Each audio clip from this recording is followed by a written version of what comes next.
नमस्कार मित्रांनो, लपंडाव या मालिकेच्या 31 ऑक्टोबरच्या भागात आपल्याला पाहायला मिळणार आहे.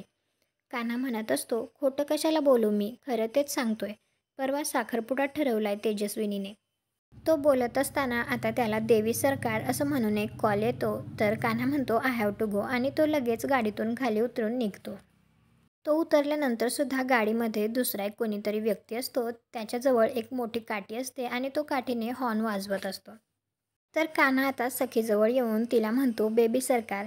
तर आता कान्हाने त्यावेळी एक चष्मा घातलेला असतो. तर सखी त्याच्याकडे बघून त्याला विचारते हा चष्मा.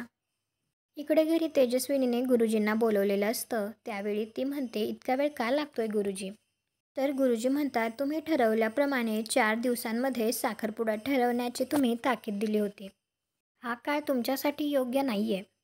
तुम्हाला काय वाटतं आता गुरुजींच्या सांगण्यावरून तेजस्विनी साखरपुडा हा पुढे ढकलेल किंवा आता ती तिचा इगो सॅटिस्फाय करण्यासाठी त्या 4 दिवसांमध्येच ती साखरपुडा करेल? कॉमेंट करून नक्की सांगा. व्हिडिओला लाईक करा. आपल्या मराठी मालिका चॅनलला सबस्क्राईब करा. भेटू पुढील भागात.